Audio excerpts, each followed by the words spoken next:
Hello student, कैसे हैं आप लोग। आज सम बेसिक कॉन्सेप्ट का सेकंड लास्ट वीडियो, मतलब इसके बाद लास्ट वीडियो होगा, चैप्टर फिनिश हो जाएगा। आज के वीडियो में बेटा हम लोग देखेंगे, ये सब आप लोग हाई स्कूल में भी पढ़े हो, लेकिन 11th क्लास में है और इससे कुछ क्वेश्चंस जेई में या नीट में आ जाते हैं।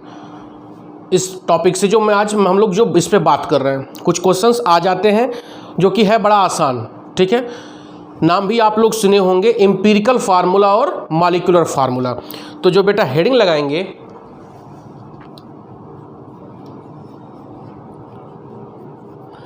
एम्पिरिकल फार्मूला एंड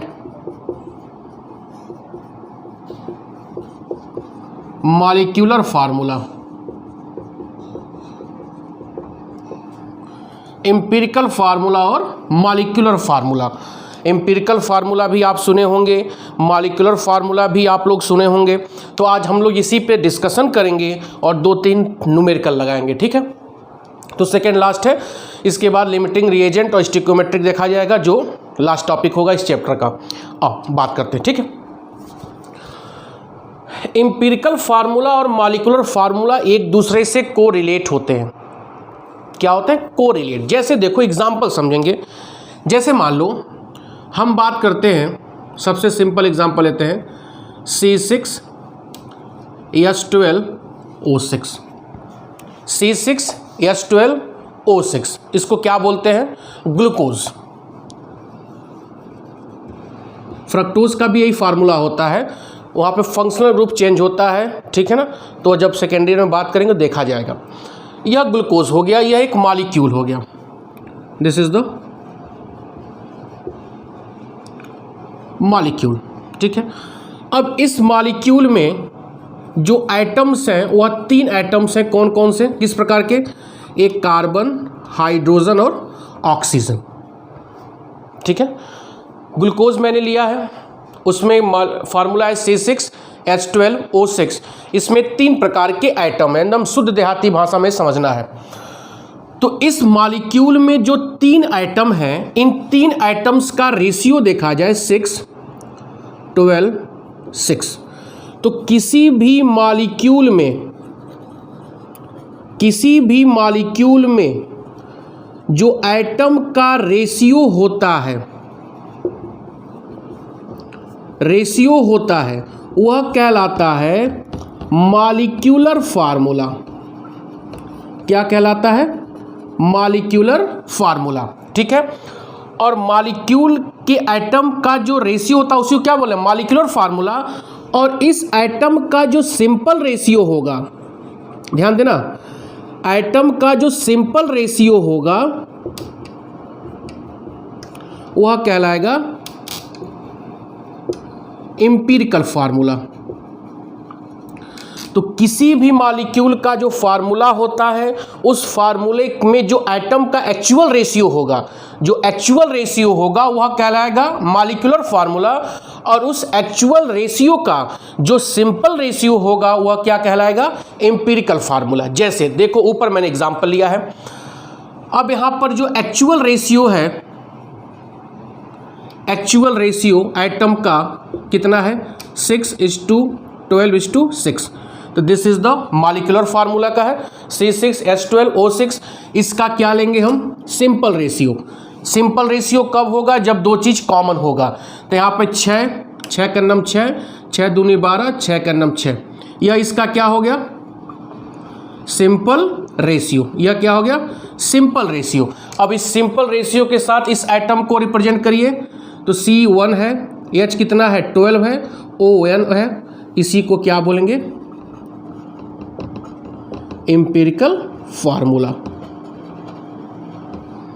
मेरी बात समझ में आ रही है? Empirical formula. तो मॉलिक्यूल में जो एटम का जो एक्चुअल रेशियो होगा वह मॉलिक्यूलर फार्मूला होगा। और उस एक्चुअल रेशियो का जब हम सिंपल रेशियो निकालते हैं, जैसे आप यहाँ एक्चुअल रेशियो हो गया 6:12:6, इसका सिंपल रेशियो क्या होगा? 1:1। इसके करस्पॉन्डिंग एटम लिखेंगे C1H2ON O1 या नहीं O1, इसी को हम क्या बोलेंगे? Empirical formula. क्लियर हो रहा है? तो empirical formula is a simple ratio of atom present in a molecule. Clear हो रहा है? बोलो और एग्जाम्पल लेते हैं। फर्स्ट एग्जाम्पल था ये, थोड़े से और समझेंगे और थोड़ा सा इसको आसान करने का प्रयास करते हैं। C2H6 इथेन है, C2H6 इथेन है भैया, दिखाई दे रहा है। अब इसका एक्चुअल रेशियो एटम का कार्बन हाइड्रोजन है तो कितना है? 2:6, यह एक्चुअल रेशियो हो गया। तो एक्चुअल रेशियो मतलब कौन सा formula?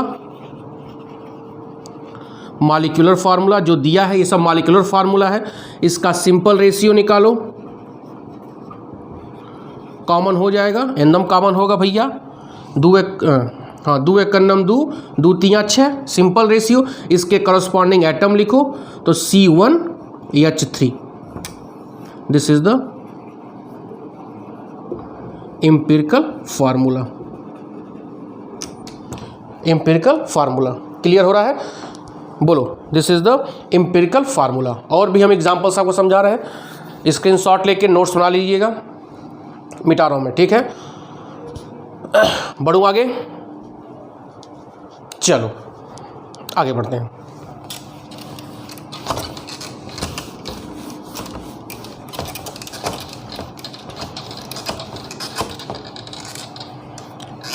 Actual ratio molecular formula, और उसी एक्चुअल रेशियो का जब सिंपल रेशियो निकालते हैं तो एम्पिरिकल फार्मूला। बस इससे ज़्यादा कुछ याद नहीं रखना है, इससे ज़्यादा याद रखेंगे तो हैप्पी बर्थडे हो जाएगा। हैप्पी बर्थडे मतलब गड़बड़, ठीक है? और एग्जांपल देखते हैं तीसरा, आओ। N2H4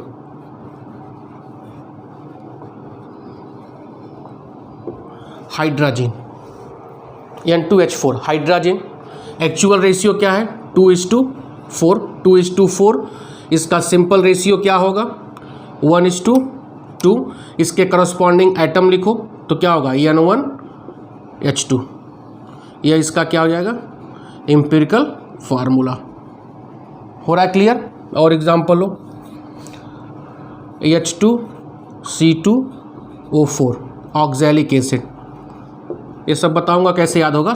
ऑक्सैलिक एसिड C2H2O4, इसका एक्चुअल रेशियो क्या होगा? 2:2:4। जो एटम उपस्थित हो, 2 हाइड्रोजन, 2 कार्बन, 2 ऑक्सीजन, ठीक है बेटा?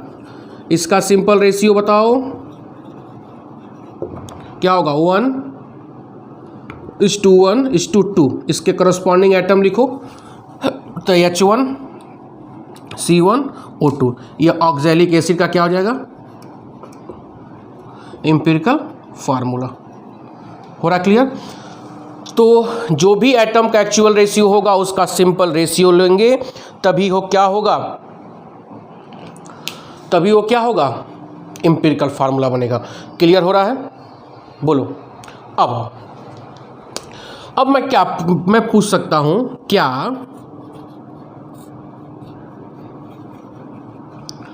मॉलिक्यूलर फार्मूला और एम्पिरिकल फार्मूला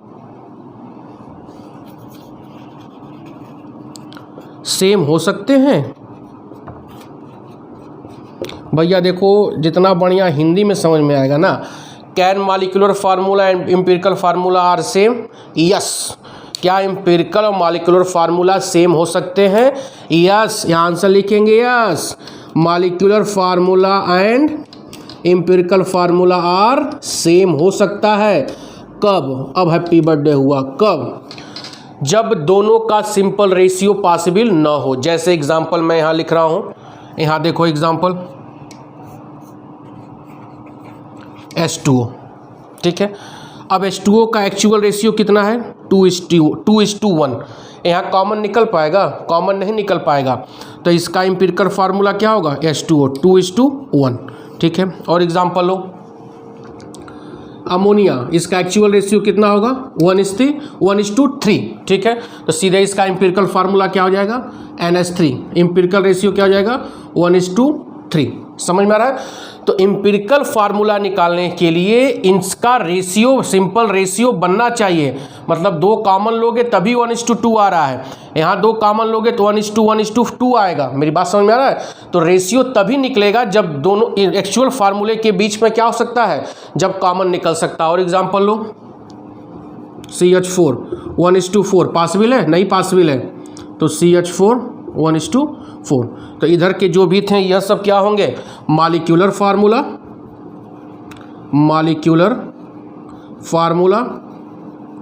इधर वाले ये क्या हो जाएंगे, एम्पिरिकल फार्मूला। तो आप कोई भी पूछेगा तो आप कहेंगे हाँ, मॉलिक्यूलर और फार्मूला और एम्पिरिकल फार्मूला सेम हो सकते हैं। कब?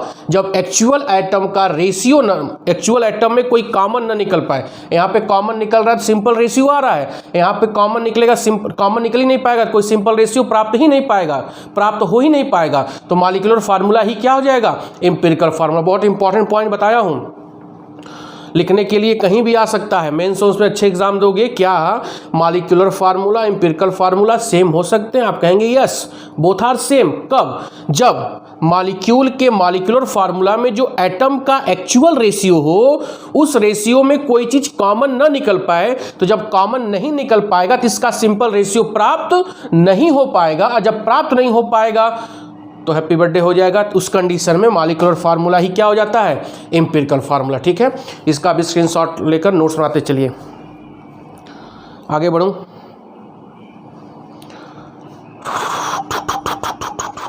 चले हम आगे आइए।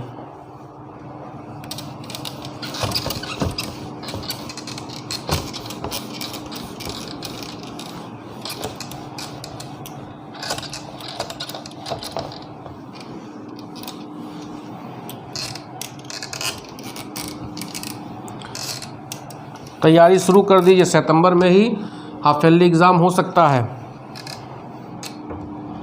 बढ़ा जाए। अब अगली हेडिंग क्या लगाएंगे,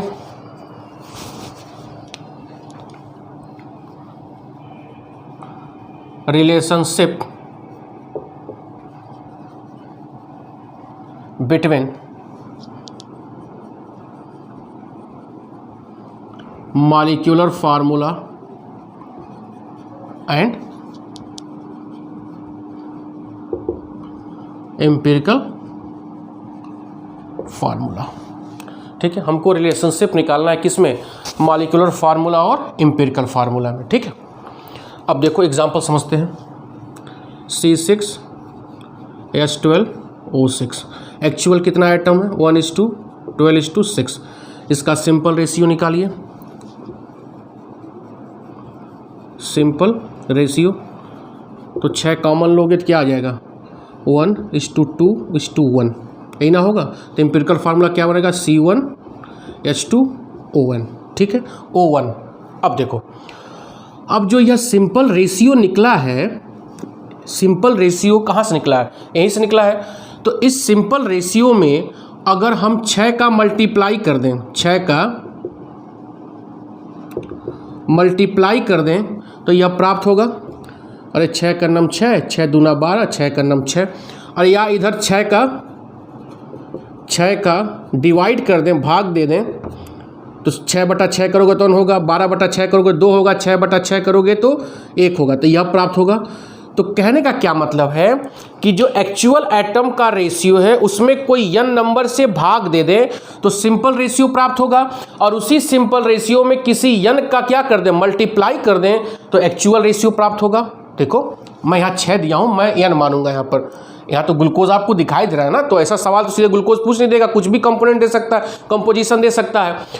तो एक्चुअल एटम में n का भाग दोगे तो सिंपल रेशियो, और उसी सिंपल में n का डिवाइड करोगे तो actual ratio.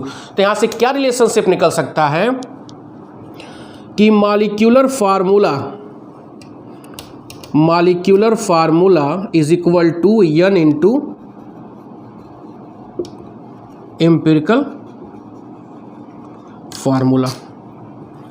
Molecular formula is equal to n into empirical formula. इसी पे सवाल आता है, where n is equal to integer होगा 1 2 3 4 5 6, n is equal to 1 2 3 4 5 6 dot dot dot. ठीक है, n कैसे निकलेगा, सीधे n भी निकालने के लिए आता है। तो मॉलिक्यूलर मास अपॉन एम्पिरिकल मास।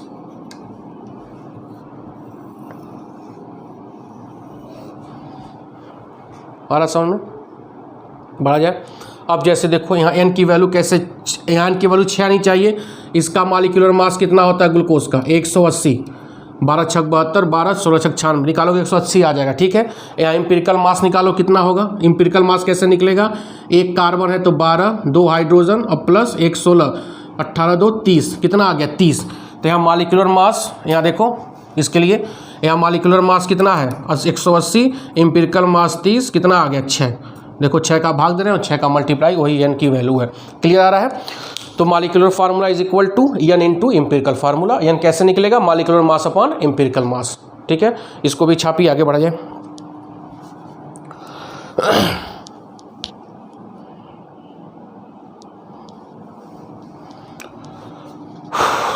मिटा जाए, चलो 2 मिनट, दोनों सेकंड समय देता हूँ, मिटा साथ साथ स्क्रीन शॉट ले लो।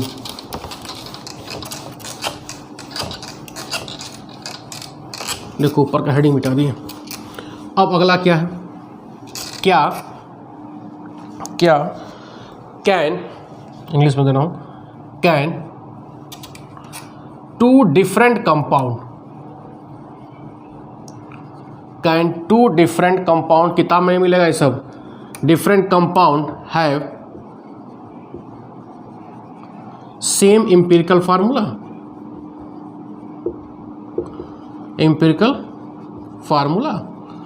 क्या दो डिफरेंट कंपाउंडों का एम्पिरिकल फार्मूला सेम हो सकता है।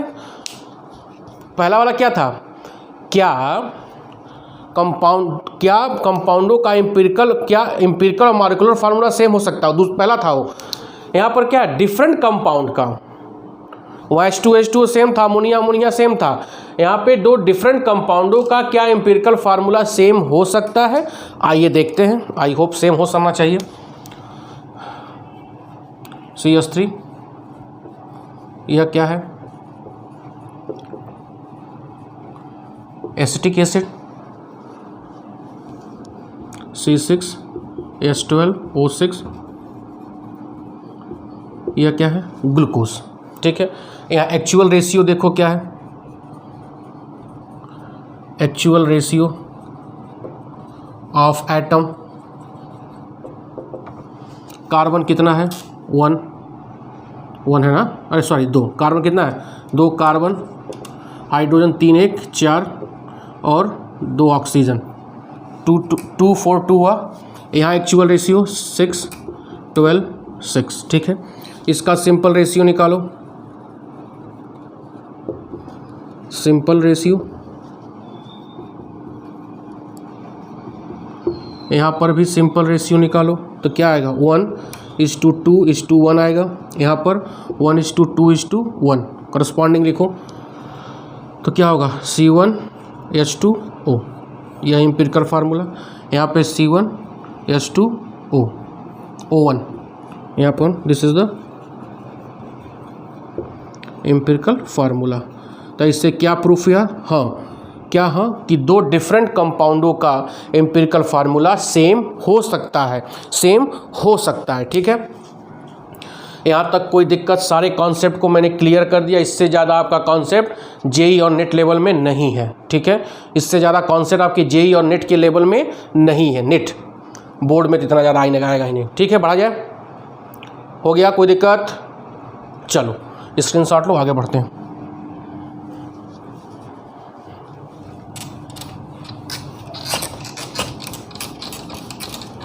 सवाल करने का तरीका,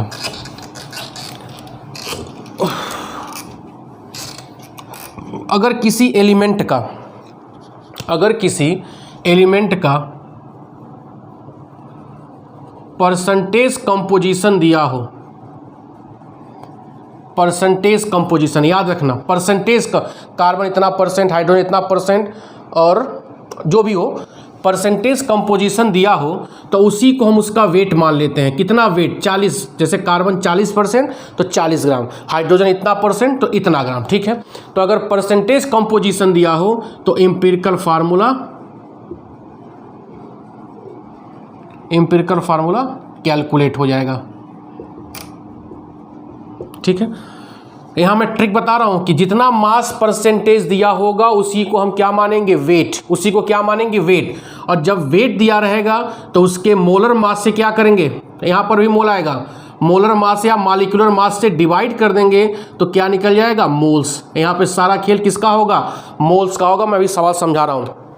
आपको समझना क्या है कि जितना भी परसेंटेज कंपोजिशन दिया होगा, जितना भी परसेंटेज कंपोजिशन दिया होगा उस एलिमेंट का वही हम क्या मान लेंगे? वेट मान लेंगे। ठीक है, और मॉलिक्यूलर वेट अगर दिया हो, दूसरा ट्रिक, मॉलिक्यूलर वेट दिया हो तो निकल जाएगा क्या? Molecular formula. जैसे अगर बोला जाए हाइड्रोजन और ऑक्सीजन, हाइड्रोजन दिया है 11.11%, ऑक्सीजन दिया है 88.89%। ठीक है, दो एलिमेंट दिए हैं, इनका परसेंटेज पूछना दिया है, फिर कह रहा है what is empirical formula. What is empirical formula? मैंने क्या बोला है कि जितना यह वेट दिए परसेंटेज दिया होगा यही इसका वेट मान लेंगे, H और O। ठीक है, कितना दिया भैया? 11.11%। यह कितना दिया है? 88.89%। ठीक है, यही इसका कितना हो गया? वेट हो गया 11.1 और यह 18.89 इसका हो गया। ठीक है, इसका मोलर मास कितना होता है? 1 होता है। इसका मोलर मास कितना होता है? 16 होता है। ठीक है, भाग दोगे तो 11.11 आएगा, यहाँ भाग दोगे तो 5.55 आएगा। ठीक है, 1685। यहाँ पर क्या निकल गया? मोल्स निकल गया। यहाँ पर क्या निकल गया? मोल्स निकल गया। ठीक है, अब ध्यान दो, पहला स्टेप क्या होगा कि जितना एलिमेंट का परसेंटेज दिया रहेगा उनका हम मोल्स निकाल लेंगे। जो भी एलिमेंट 1 2 3 4 5 6 जितना दिया हो सबका हम क्या निकालेंगे? मोल्स। मोल्स कैसे निकलेगा? उसके मॉलिक्यूलर मास से हम भाग दे देंगे। ठीक है, अब मोल्स निकल गया। अब उन मोल्स में देखेंगे किसकी संख्या, किसका मोल्स कम है, किसका मोल्स कम है, तो जिसका कम होगा उसी में सबसे भाग दे देंगे। तो देखो यहाँ पे यही कम है तो 11.11 5.55 आई थिंक 2 आएगा। कितना आएगा? 2:1 आएगा ना, 2 आएगा, 2:1। तो हाइड्रोजन के साथ 2, ऑक्सीजन के साथ 1, तो empirical formula is equal to H2O। समझ में आया? H2O क्लियर हो रहा है? और सवाल मैं करा रहा हूँ H2O।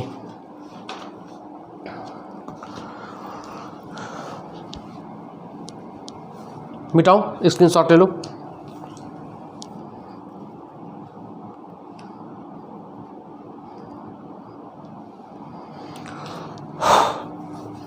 कितना दिया है? 6.67। ठीक है, आओ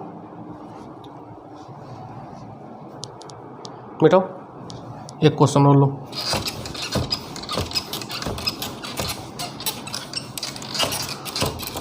परसेंटेज सब याद नहीं है तो थोड़ा देखना पड़ रहा है कितना परसेंट दिया है, या तो फिर इलेक्ट्रॉनिक बोर्ड जिसमें बड़े बड़े मास्टर अपना क्वेश्चन पहले लिख देते हैं। हाँ ठीक है, क्वेश्चन जैसे उन लोग का नहीं होता, इलेक्ट्रॉनिक बोर्ड होता है, इसे दबाते हैं खट से आ जाता है, तो उतना हम लोग है बड़े मास्टर हैं नहीं। An organic compound contain carbon 40%, hydrogen 6.67%। ठीक है, find empirical formula and molecular formula given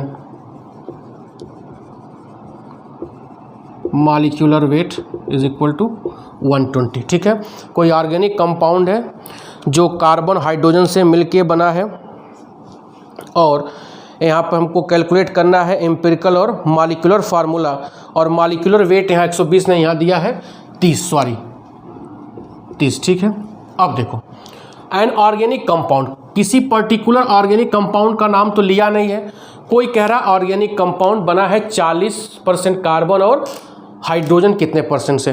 तो ऑर्गेनिक कंपाउंड में जनरली कार्बन, हाइड्रोजन और ऑक्सीजन 3 होता है।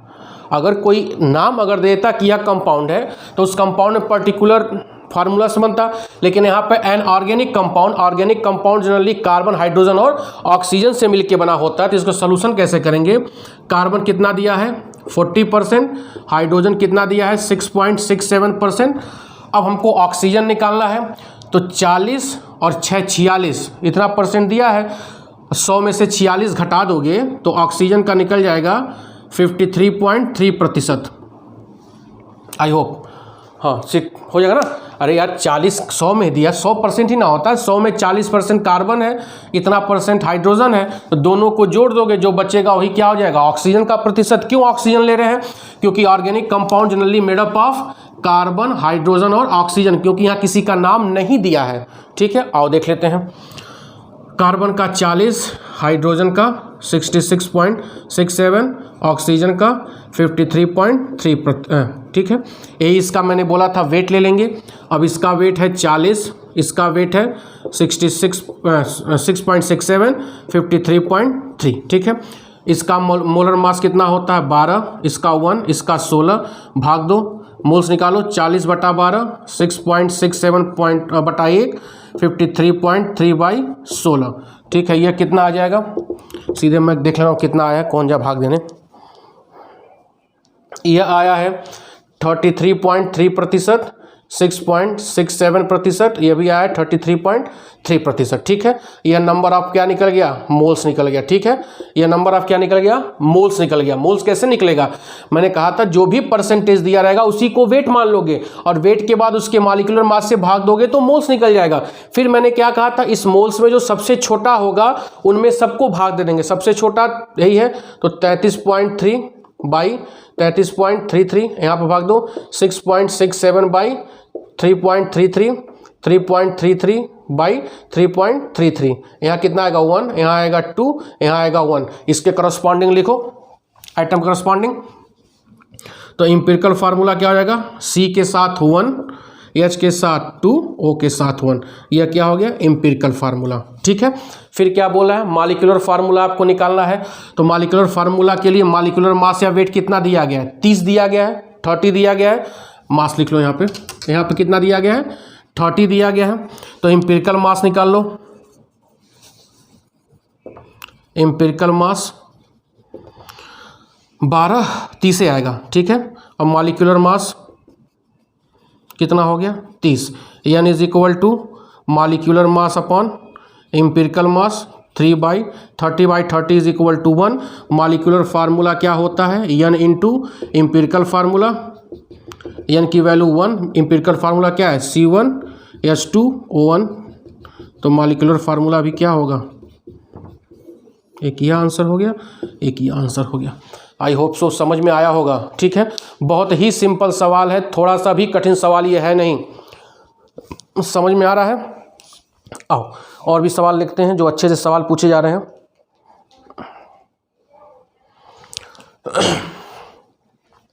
बढ़ा जाए, वैल्यू देख लें, 4.8 × 10^10, 9.6 × 10^10। ठीक है, आओ,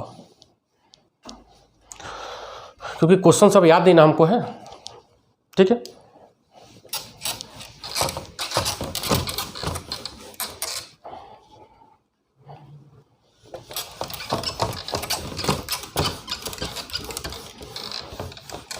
कोई कंपाउंड दिया है क्रोमियम और ऑक्सीजन का। ठीक है, क्रोमियम और ऑक्सीजन का, तो परसेंटेज हो गया, क्रोमियम और ऑक्सीजन का कोई कंपाउंड है। ठीक है, कोई कंपाउंड है क्रोमियम और ऑक्सीजन से मिलके बना है। इसमें नंबर ऑफ क्रोमियम आइटम है 4.6 × 10⁻10। ठीक है, और नंबर ऑफ ऑक्सीजन आइटम है 9.6 × 10⁻10। ठीक है, कोई क्रोमियम का ऑक्साइड है, ऑक्साइड मतलब ऑक्सीजन के साथ रिएक्शन, इसमें क्रोमियम के आइटम की संख्या इतनी दिया गया है और नंबर ऑफ ऑक्सीजन आइटम इतना दिया गया है। पूछ रहा है what is empirical formula of this compound. ठीक है, अब यहाँ पे नंबर ऑफ एटम दे दिया गया है तो नंबर ऑफ मोल्स निकालना पड़ेगा। नंबर ऑफ मोल्स निकालने के लिए आपको एवोगैड्रो नंबर से भाग देना पड़ेगा। नंबर ऑफ मोल्स निकालने के लिए एवोगैड्रो नंबर से क्या करना पड़ेगा, भाग देना पड़ेगा। तो जब एवोगैड्रो नंबर से भाग दोगे तो एन कट जाएगा, कोई आवश्यकता नहीं यहाँ पर है। मेरी बात समझ में आ रहा है? तो सीधे रेशियो निकाल लो। कम कौन है, ये वाला है नंबर ऑफ, अच्छा ऐसे निकालो, number of moles of chromium कितना होगा 4.6 इंटू 10⁻10 अपॉन Na। ठीक है, नंबर ऑफ, नहीं तो कई लोग कन्फ्यूज हो जाएंगे, oxygen is equal to 9.6 into 10⁻10 upon Na। ठीक है, मोल्स निकल गया। मोल्स का रेशियो निकालेंगे, कम में से ज़्यादा भाग देते हैं ना, तो कैसे होगा, सीधे निकालो 4.6 into 10⁻10 upon Na upon 9.6 into 10⁻10 upon Na। Cut जाएगा, कितना आ गया 2, कितना रेशियो आ गया 2:1। तो क्रोमियम ऊपर है ना, क्रोमियम का 4.6 है, ऑक्सीजन का 9.6, क्रोमियम का साथ 2 और ऑक्सीजन के साथ 1, तो एम्पिरिकल फार्मूला क्या हो जाएगा Cr2O। ये सब जेईई नीट में सवाल पूछता है। आंसर समझ में कुछ आ रहा है कि सब कठिन हो जा रहा है? ये सब बहुत सिंपल सवाल है, कंपटीशन लेवल के सवाल है। जल्दी छापो।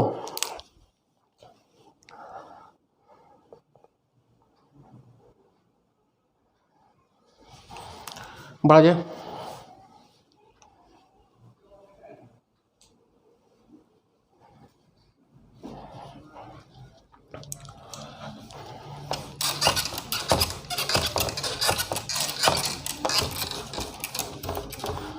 तो बेटा ये हो गया एम्पिरिकल और मॉलिक्यूलर फार्मूला, और आई होप समझ में ठीक से आया होगा।